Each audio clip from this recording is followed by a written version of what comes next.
ताजा खबर के दर्शकों का स्वागत है, देशवासियों का स्वागत है, भारतवासियों का स्वागत है। दर्शकों, इस समय दिल्ली में सबसे प्रमुख कोई मुद्दा है तो हकीकत में हम बोले तो वो है सिख सरदार।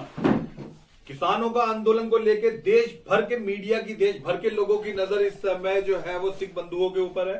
और सबसे बड़ी वाली बात है कि इस समय दिल्ली में गुरुद्वारा चुनाव की पहल शुरू हो गई है। जगह जगह गुरुद्वारे चुनाव में लड़ने को इच्छुक प्रत्याशी अपने अपने प्रचार, अपने अपने कार्यविधि गतिविधियों में आगे बढ़े हुए हैं। आज हम आपको लेकर आए हैं दिल्ली के चंदन विहार क्षेत्र में। यहाँ पर इस समय हमारे सामने मौजूद है सिंह साहब, अवतार सिंह जी, अनूप सिंह जी क्षमा चाहते हैं, अनूप सिंह जी घुम्मन मौजूद है, जो यहाँ पे कई सालों से इस चंदन विहार एरिया के अंदर रहते आए हैं और सोशल वर्क भी करते आए हैं। यही नजदीक में एक गुरु हरिकृष्ण पब्लिक स्कूल के वो चेयरमैन भी रह चुके हैं और इस इलाके और आसपास के इलाके के सभी लोग भली भांति ना सिर्फ इनसे परिचित हैं बल्कि ये लोगों की मदद करने के लिए भी अग्रसर आगे से आगे रहे। गुरुद्वारा चुनाव में ये जागो पार्टी की तरफ से भाग लेने वाले हैं। आइए हम इनसे इन्हीं मुद्दे पे बात करते हैं। अनूप जी, सबसे पहले दर्शकों को आप अपने विषय में बताइए, अपने बारे में कुछ बताइए। सर, मैं दिल्ली में 74 में आया था। अच्छा। तब से ही मैं, बाबा हरबंस सिंह जी कार सेवा वाले हैं जी जी, उनके थ्रू आया था जी। और उन्होंने मेरे को एक ही सबक सिखाया था कि किसी के साथ गलत नहीं करना, किसी के साथ गलत बोलना नहीं है जी। जितना भी हो सके हाथ से किसी का भला करना है जी। और नाम जपना है जी। उसी मुद्दे को लेकर मैं आज तक चल रहा हूँ। और इलाके में सेवा, पहले विष्णु गार्डन थे वहाँ पे सेवा, और अब 2002 में मैं यहाँ पे चंदन विहार में आया था। मैं गया तो तब वहाँ पे टीचरों की, बेचारियों की बहुत ज़्यादा वो सैलरी बहुत कम थी जी। मैंने जाते ही उनकी सैलरी एक साल में 3 बार सैलरी उनकी अप की, बढ़ाई जी। तो उसके बाद मैंने देखा कि मेरे पास एरिया के बच्चे बहुत थे जिनको मैंने करवाना था, वहाँ पे भर्ती करवाना था, मैं टीचर लगाना था, जहाँ कुछ और करवाना था। तो फिर वहाँ पे मैंने देखा कि एक एक कमरे के अंदर 70 बच्चे थे जी। मैंने वहाँ पे स्कूल कमरे बड़े बड़े थे, उनमें पार्टीशन डलवा के ना तो 2-2 कमरे बनवाए, यानी कि 70 बच्चे हैं तो 35-35 में डिवाइड किया उनको। अच्छा। फिर उसमें टीचरें की भी जरूरत पड़ेगी, मैडे की भी जरूरत पड़ेगी, और फिर मैंने ऐसे 46 बच्चे यहाँ के टीचर, मैड, स्वीपर, ये वो सब लगवाए चंदन विहार के अंदर से। वो आज मेरे बेचारे बहुत ही शुक्राना करते हैं कि उनकी तब से रोजी रोटी चल रही है। और टीचरों की सैलरी है जो, वो मैंने एक साल में 3 बार बढ़ाई थी, यानी कि पहले 3035 तक सैलरी थी। मैंने स्टार्टिंग में ही जो भी टीचर जाकर उसकी 7000 सैलरी होगी, उसके बाद 10, 12, 13, 15 योग्यता अनुसार वैसे ही मैंने सैलरी की थी उनकी सबकी। गरीब बच्चों के लिए भी कोई कोटा रखा गया उसमें?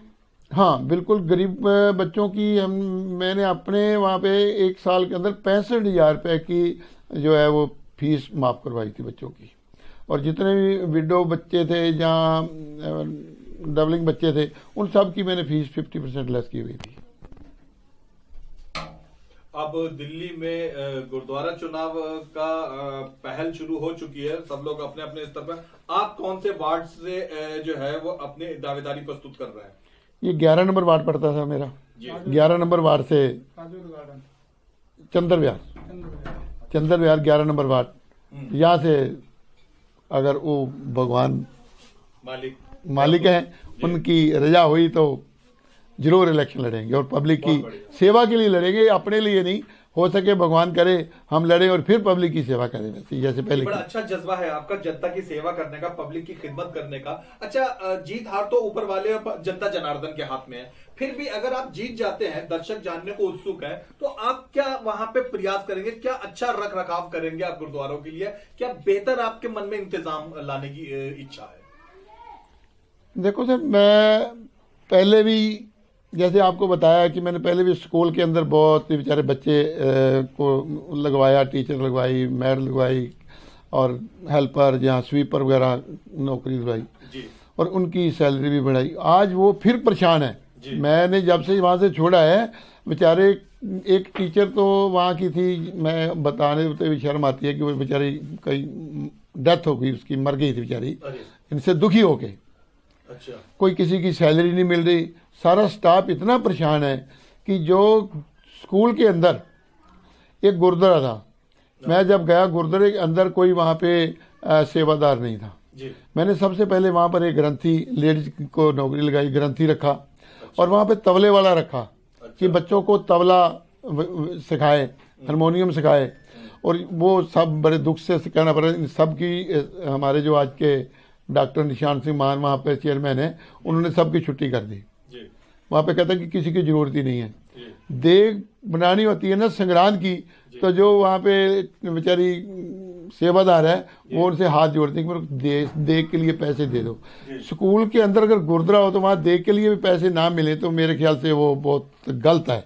तो मैं इन सब कमियों को दूर करने के लिए और अपने एरिए को, चंदर विहार को स्वच्छ, और जो बेचारे परेशान हो रहे हैं कि हमारी फीस नहीं माफ़ करते या हमारे को स्कूल से निकाल रहे हैं, उन सब के लिए फिर एक बार जाके तो भगवान से अरदास करूँगा, हमारे सच्चे पातशाह मेरे को तंदुरुस्ती बख्श और सेवा अगर गुरु महाराज ने देनी है।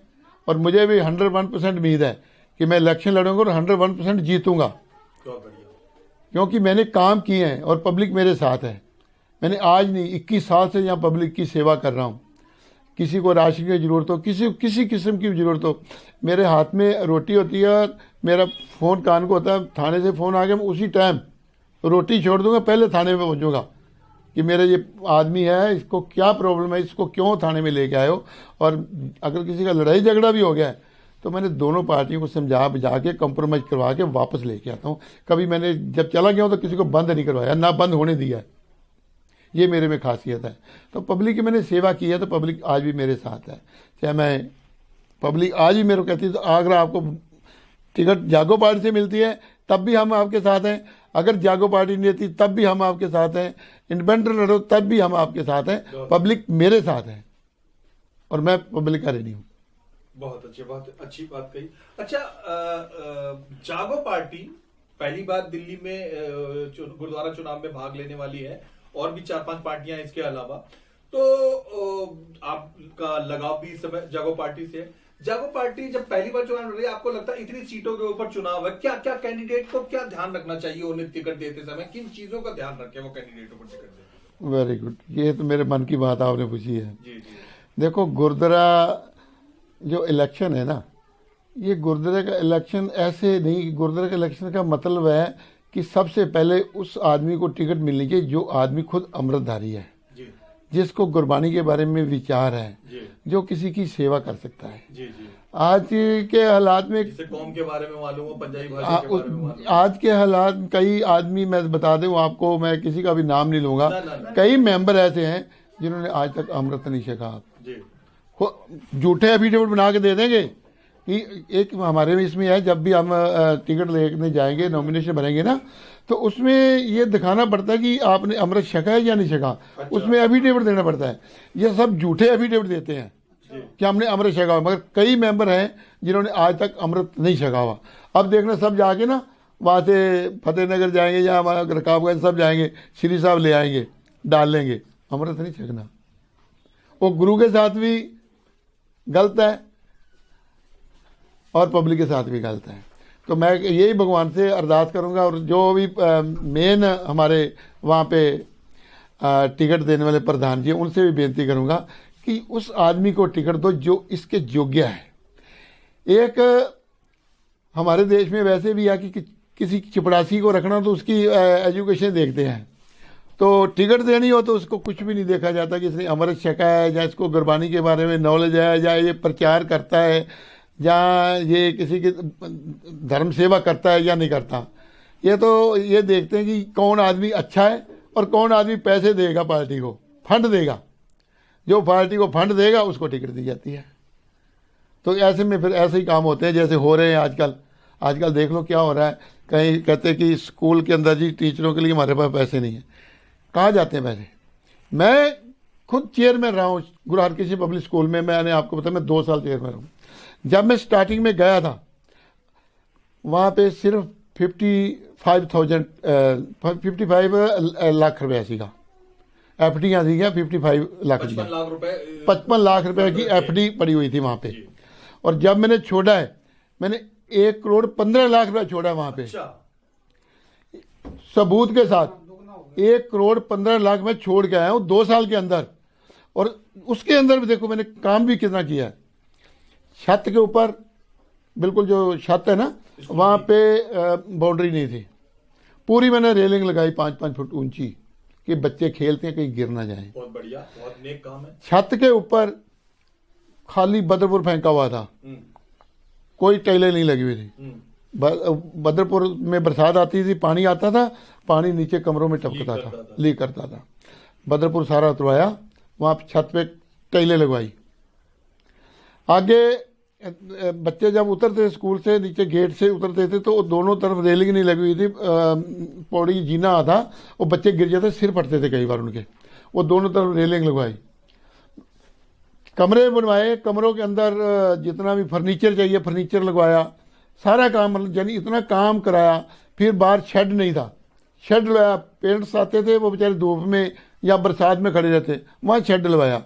ये जो जरूरी काम थे मैंने करवाए। काम इतना पैसा लगाने के बावजूद, टीचरों की सैलरी 3 बार बढ़ाने के बावजूद और टीचरें भी बढ़ाने के बावजूद, फिर भी मैंने 1,15,00,000 रुपया वहाँ छोड़ के आया हूँ स्कूल में, और जो कि आज मेरे ख्याल 60-65 लाख रुपया है। फिर दोबारा 60-65 लाख 2 साल में रह गया वहाँ पे, कहाँ गया पैसा? जहाँ से चले फिर वहीं पहुंच। और ये कहते हैं कि हमारे पास टीचरों के लिए पैसा नहीं है। पैसा कहाँ से बचेगा? यानी कि अपने पेट बहुत बड़े हैं, जब पेट बड़े होंगे तो फिर ऐसे ही होगा। यहाँ हम किसी भी व्यक्ति पर या किसी भी पार्टी पर या किसी से भी पर्सनल बातचीत या कमेंट नहीं करना चाहते, लेकिन आपका ये कहना है कि गुरु की गुल्लक के साथ मामूली सा हेरफेर हो जाता है, और जो अगले प्रत्याशी आए लोगों को ये ध्यान रखना चाहिए, टिकट देने वालों को ईमानदार और बेहतर लोग आए जो अच्छे से काम कर सके, ईमानदारी से का मतलब है काम कर सके। बहुत खूबसूरत और बहुत बढ़िया बात कही आपने अनूप जी। या अनूप जी, अब थोड़ा सा इस गुरुद्वारा चुनाव के मुद्दे से हटके हम पहुंचते हैं किसान आंदोलन के ऊपर में। किसानों की किसान अभी भी अपनी मांग को लेकर 2.25 महीने होने को आ गए, अड़े हुए हैं। 100 किसान इसी बीच में, मुझे बहुत दुख है, स्वर्गवासी भी हो गए इसी आंदोलन के में। तो इस आंदोलन को आप किस नजरिए से देखते हैं? देखिए सर, ये आंदोलन जो है ना, ये किसी का, ये हमारा अपना आंदोलन है जी। मैं भी एक किसान का बेटा हूँ जी जी। मेरी भी डिस्ट्रिक्ट कुरुक्षेत्र पेवा में फार्म हाउस है, वहाँ पे मेरी जमीन है, खेती की है। 26-27 किले हमारी जमीन है वहाँ पे। मेरे बड़े भाई छोटे भाई वहाँ खेती करते हैं, और जो खेती करते हैं तो देखो, जो किसान का जो हक है ना, वो मोदी साहब ने खोने के लिए किया है कि जो बाहर से जाएंगे अडानी जी अंबानी जी, ये पैसे देते रहेंगे, लोग लेते रहेंगे, बाद में ज़मीन इनकी हो जाएगी, वो बेचारे इनके पास फिर काम करेंगे। ये जो इन्होंने लूट खसूट वाला काम किया है वो गलत है। वो किसान बेचारे हमारे लिए लड़ रहे हैं, अपने लिए नहीं, वो हमारे लिए लड़ रहे हैं। और वहाँ पे बेचारे कैसे कैसे भी आए। देखो, आज घर से मैं एक दिन के लिए जाऊँ तो दिन में 20 बार फोन आता है, तो वो 3-3 महीने से वहाँ पे बैठे हुए हैं, और कड़ाके की सर्दी के अंदर बैठे हुए हैं, आंधी तूफान झेलते हुए, हर तरह की वो मतलब बर्दाश्त कर रहे हैं। मगर फिर भी मैं चलो दिल्ली का भी, दिल्ली वासियों का भी हार्दिक धन्यवाद करता हूँ, जो वहाँ पे लंगर वगैरह हर चीज़ की फैसिलिटी वहाँ पे पहुँचाते हैं। पंजाब से, हरियाणा से भी लोग आए हैं, वहाँ से भी आ रहा है उनके लिए सब कुछ। मगर फिर भी घर से बाहर रहना एक बहुत बड़ी बात होती है।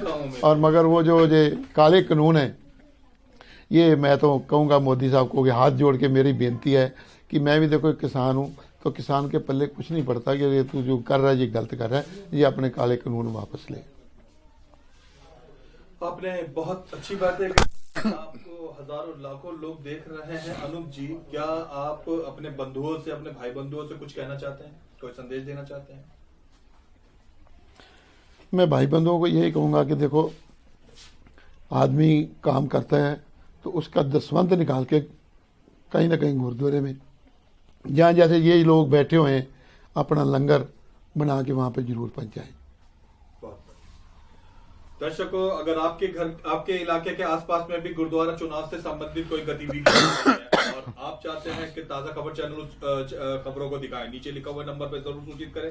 देखते रहिए, दिखाते रहिए ताज़ा खबर। धन्यवाद। मैं सबसे पहले आपका भी धन्यवाद करता हूँ, जो आप मेरे पर इतना कीमती टाइम निकाल के हो, आपका बहुत बहुत धन्यवाद। बाकी सबको वाहिगुरु जी का खालसा, वाहिगुरु जी की फतेह।